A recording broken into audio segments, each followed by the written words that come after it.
flower in the crannied wall. I pluck you out of the crannies.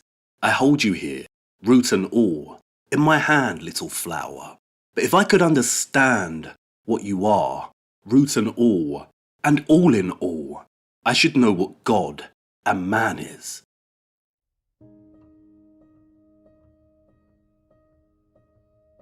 There is a great labyrinth ahead of us, full of nooks and crannies.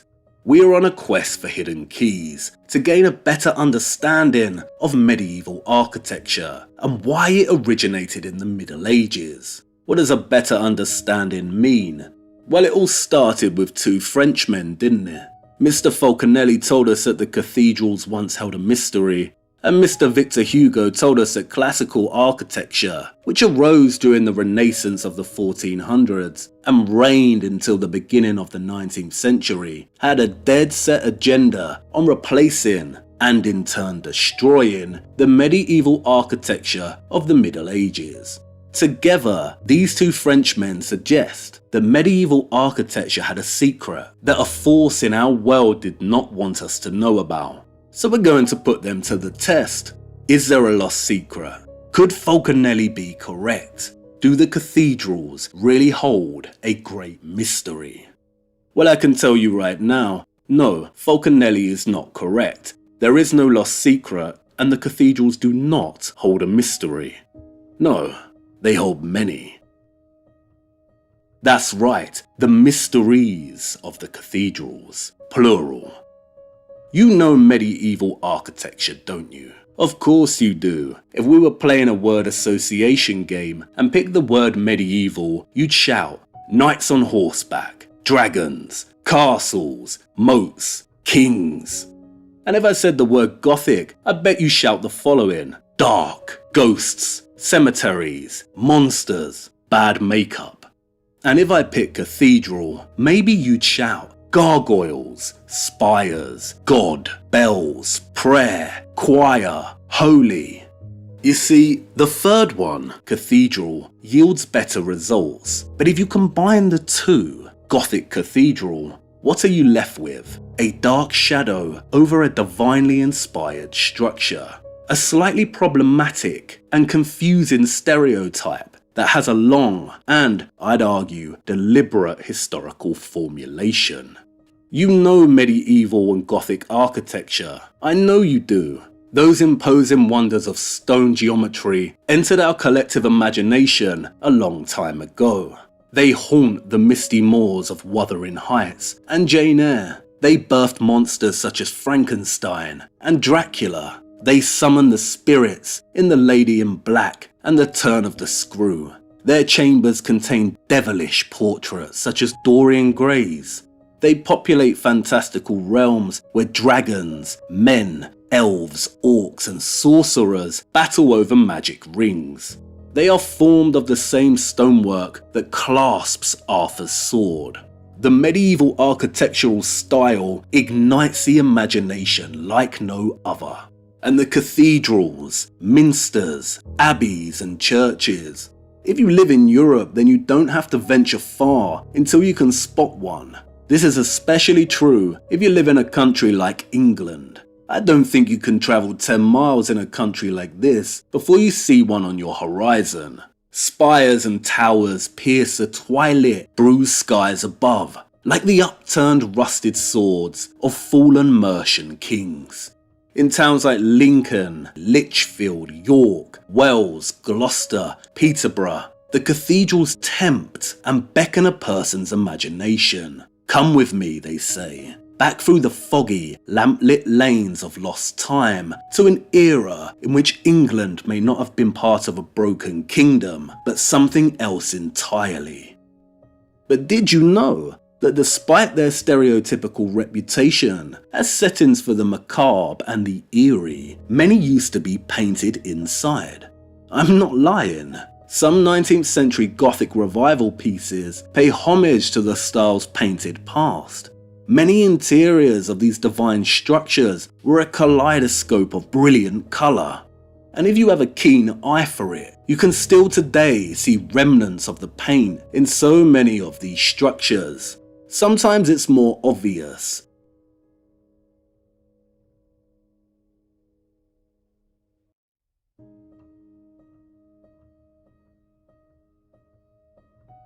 Sometimes it's subtle.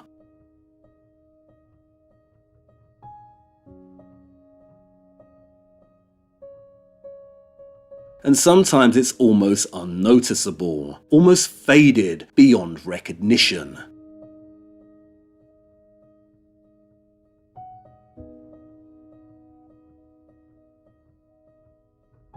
Greens, blues, yellows, reds. They don't emphasize the colourful paint in the ghost stories, do they? And what's even more staggering is this. If you start visiting many medieval structures, you'll notice something. The stone outside, especially on the north and west facing exteriors, is very aged. As expected, right? If a minster is over 700 years old, then you'd expect time has left its mark, especially the places that don't get much sun. But if you venture inside, you'll see that the interiors, the piers and columns, etc., have not aged so dramatically. And why? Because they were not exposed to the elements, the weather outside. So why did most of the paint disappear? It wasn't time, no. It was scrubbed away by man. And why? Could the painting have told a certain story? A different story, perhaps? And painted by whom? Well, that's an obvious one, isn't it? Craftsmen. The butcher, the baker, the candlestick maker, the tanner, the painter, the shoemaker, the apothecary, the carpenter, the cloth maker, the mason. These are the guilds of the medieval period. The medieval stonemason was not just anyone with a mallet and chisel. They were highly skilled craftsmen, at once an architect, engineer, builder, an artist and visionary, with a boldness and courage like no other. The medieval stonemason system was a hierarchy of 3 classes: apprentice, journeyman, and master mason.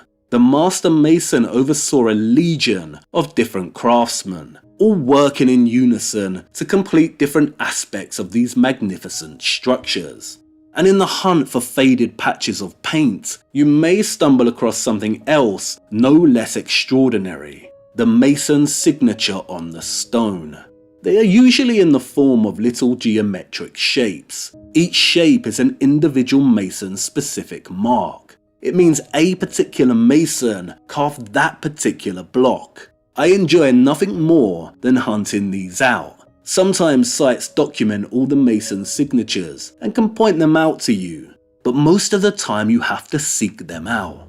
It's all about slowing down and starting to look closer. Sometimes from afar, an arch is just an arch, but if you really look, you may see traces of the work process. Individual stones numbered, indicating their intended placement in the arch. The nooks and crannies of real masonry.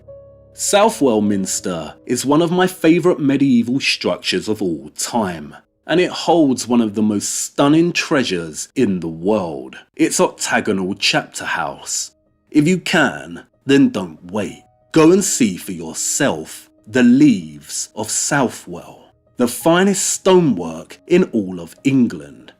This is not just naturalistic carving, it's a bower full of secrets within a larger forest of stone.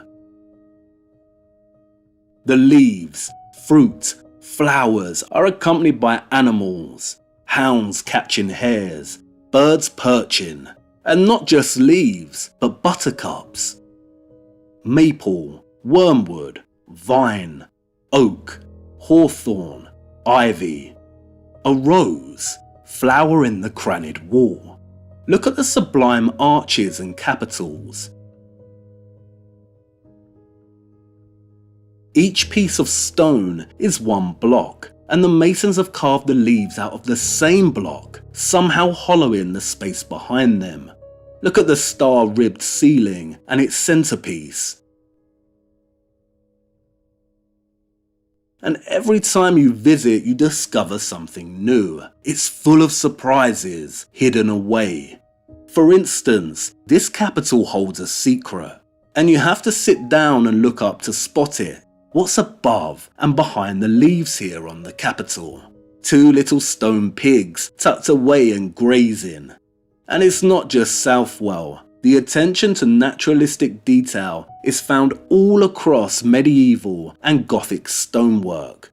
We even see it honoured in the revival pieces. Look, butterflies resting on leaves, bees humming, and parrots nestling in the foliage.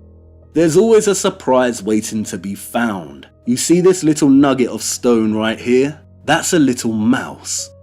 And what does this reverence of the natural world tell us? Does it confirm Francis and Joseph Giles' assertion that although St. Augustine believed that man could best perceive God directly through faith, most medieval thinkers were followers of an alternative tradition, that of Boethius, who believed that knowledge of God could be attained through examination of the beauty and order of the universe. As Boethius wrote, men of reason sought the causes of things, why the sighing winds vex the sea waters, what spirit turns the stable world, and why the sun rises out of the east to fall beneath the western ocean, what tempers the gentle hours of spring, what causes fertile autumn to flow with bursting grapes in a good year. It was all about nature's secret causes. Could this be true? Did the medieval Europeans really believe that the best way to perceive God is through contemplation of the natural world? Where the wind shakes the leaves, there's God. The sound the brook makes as it navigates through stony outcrops, there's God. Nature's secret causes. And then there's the mystery of the Green Man. A figure of an anonymous man with a face made of or inextricably bound with the leaves.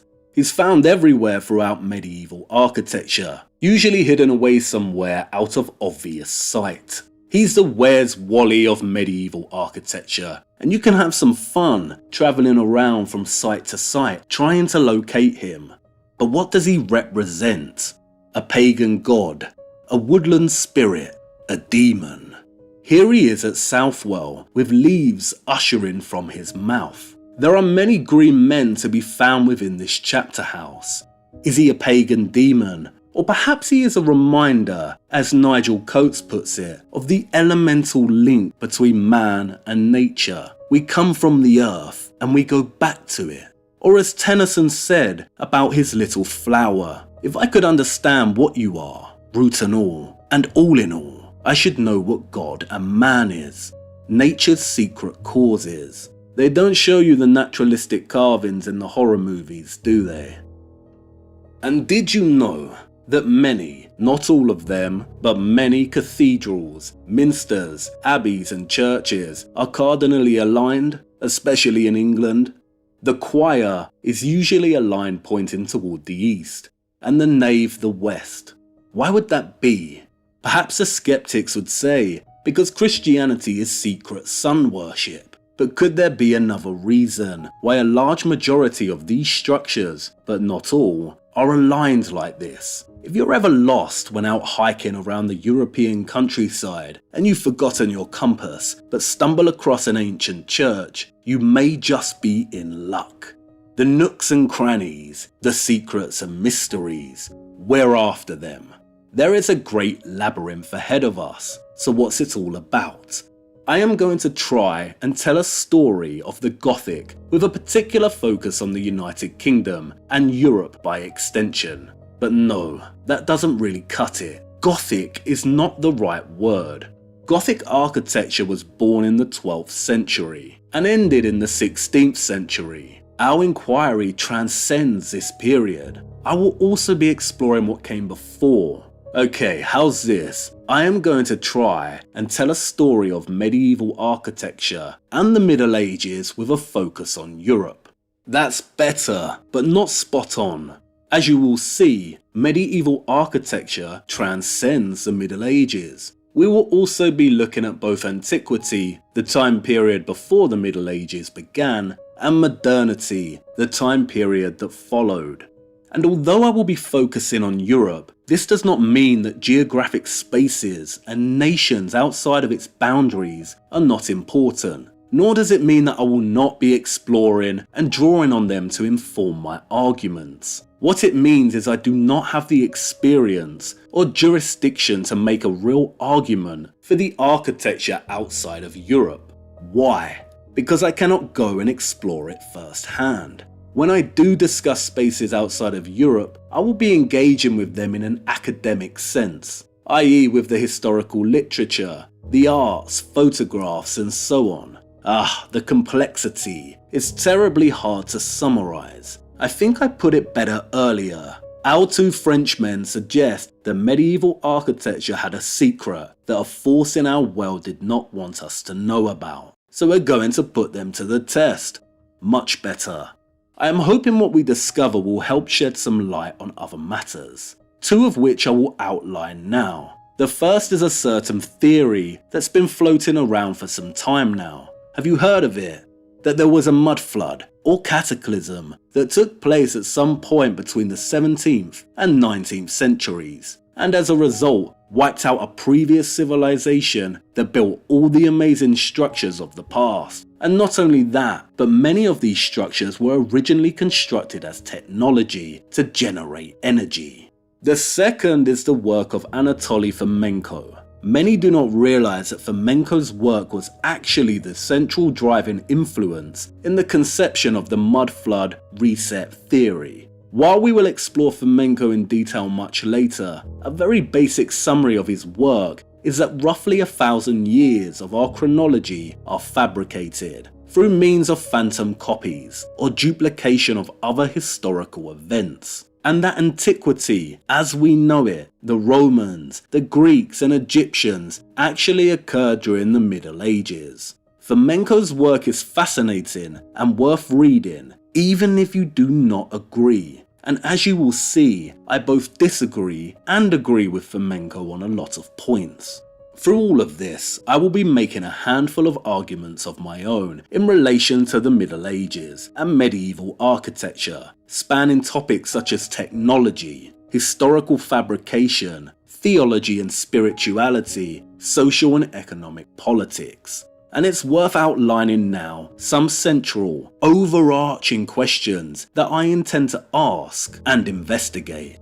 Does the birth of Gothic architecture in the 12th century demonstrate that the real industrial revolution of Europe actually occurred during the Middle Ages?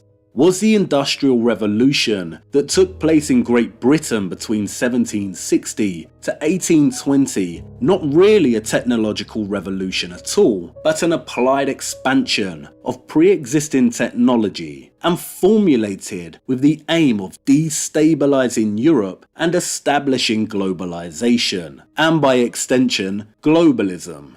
Was there an attempt to implement globalization during the 14th century that failed and resulted in a catastrophic end to the Middle Ages? If so, why did it fail? Well, that sounds a little serious and boring, right? But really, in essence, it's like I said before, we are on the quest for keys to put our two Frenchmen to the test. And what is a key? Well, just about anything really. A key could be a piece of architecture, it could be a book, a painting, a poem, a map, a geographical location, a word, a name, a sentence, a symbol. It could be from antiquity, the Middle Ages, the 19th century, or even our current era. Absolutely anything. If it opens a door, it's a key. But this doesn't mean all keys are useful either. Some open doors only for you to reach a dead end later down the line. And no doubt this will happen to us, but the keys are the goal. And I'd like to share with you now one of the keys that we'll explore in much detail later. Finding keys is like falling in love or falling asleep. You cannot orchestrate falling in love, you can't force this one, and you cannot force sleep. You cannot will yourself to sleep with your mind. If you do this, you'll be up all night tossing and turning. But if you let go, it tends to happen naturally. You fall. It happens unexpectedly. Keys are the same. You can't find a key if you're looking too hard. If you're going here and there with a theory or preconception in mind, the keys find you. but you have to be open enough to even realise what they are. It was my lady's birthday, and I took her to Wales. Lucky girl, right? Very lucky indeed, for I had no idea, but a very special key was waiting. This key is a certain type of key, a cross key. Wait, instead of me explaining it to you, just follow me. Long afloat on shipless oceans, I did all my best to smile, till your singing eyes and fingers drew me loving to your isle, and you sang, sail to me, sail to me, let me enfold you. Here I am,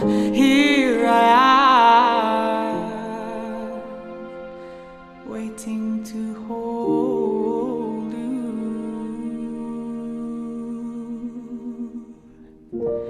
Did I dream you dreamed about me? Were you here when I was forced out? Now my foolish boat is leaning, broken love alone on your rocks. For you sing, touch me not, come back tomorrow. And oh my heart shies from the soul.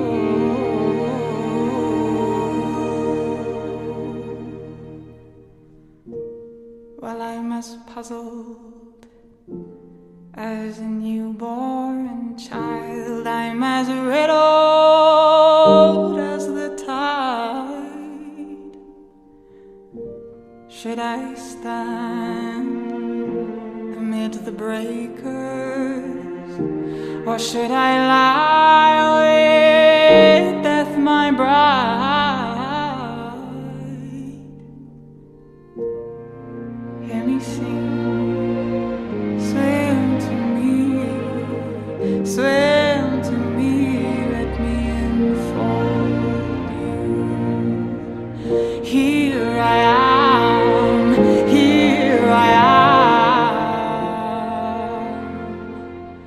waiting to hold you.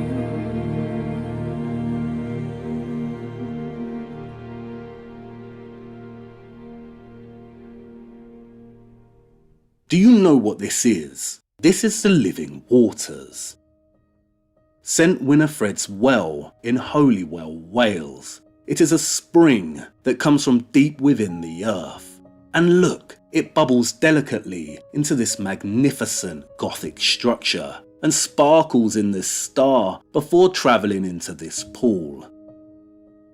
The living waters.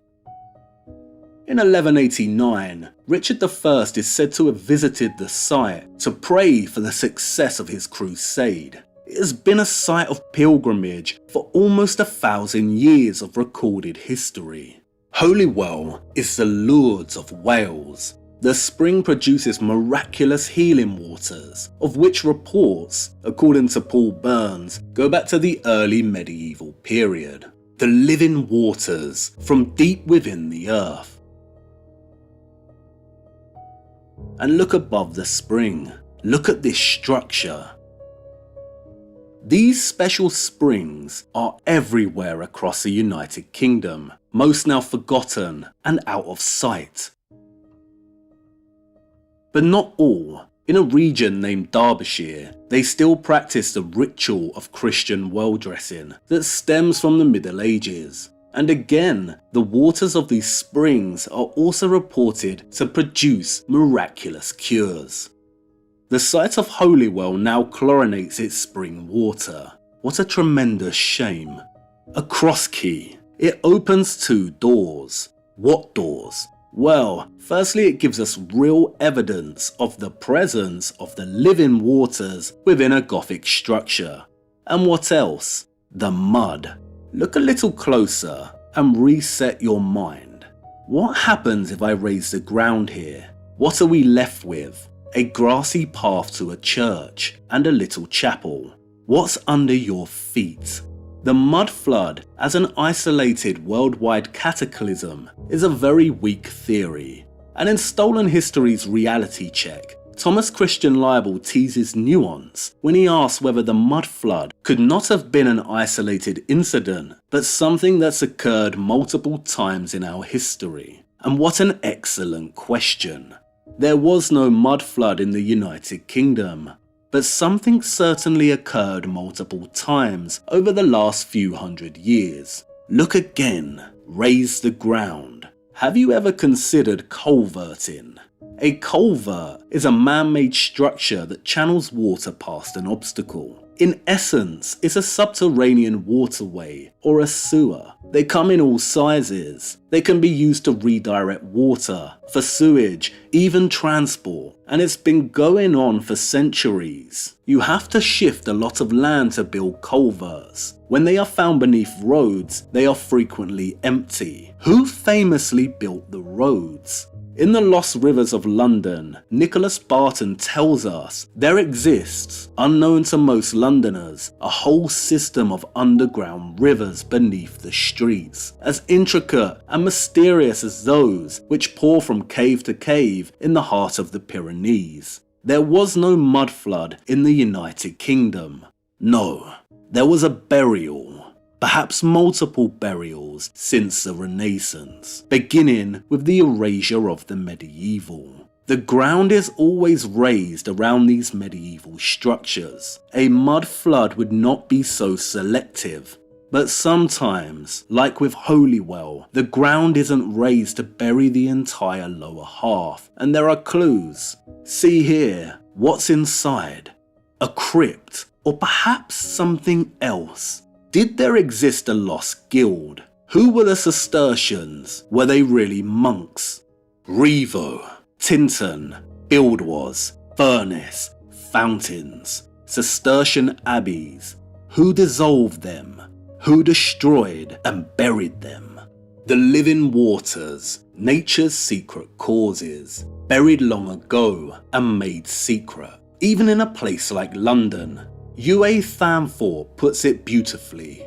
At our feet they lie low, the little firm and underground rivers of London. Effra, Graveney, Falcon, Quaggy, Wandle, Walbrook, Tyburn, Fleet, whose names are disfigured, frayed, effaced. These are the magogs that chewed the day to the basin that London nestle in. These are the currents that chiseled the city, that washed the clothes and turned the mills, where children drank and salmon swam, and wells were holy. They have gone under, boxed, like the magician's assistant, buried alive in earth, forgotten like the dead.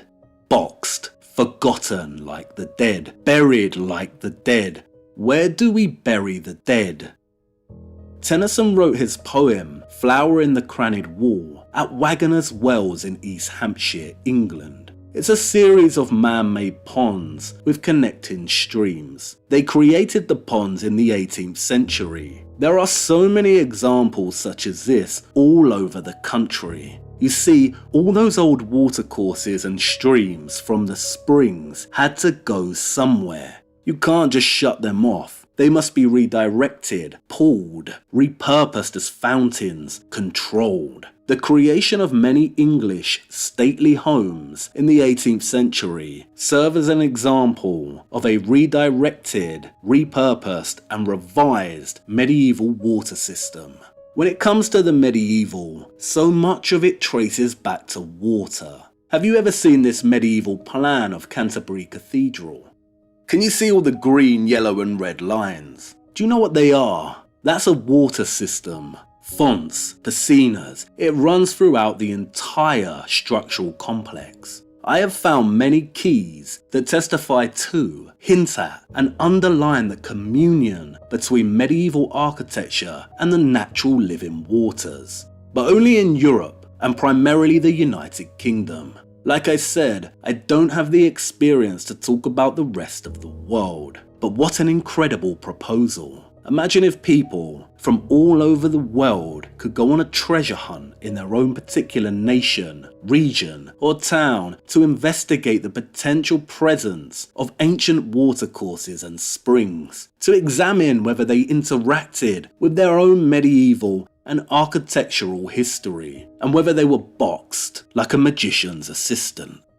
The nooks and crannies, the mysteries of the past, the labyrinth awaits. But you're hesitant, aren't you? You know what stepping into a labyrinth like this means. Jorge Luis Borges captured it best in his short story, The Two Kings and the Two Labyrinths, in which the Babylonian king orders his subjects to build him a labyrinth so confusing and so subtle that the most prudent men would not venture to enter it, and those who did would lose their way.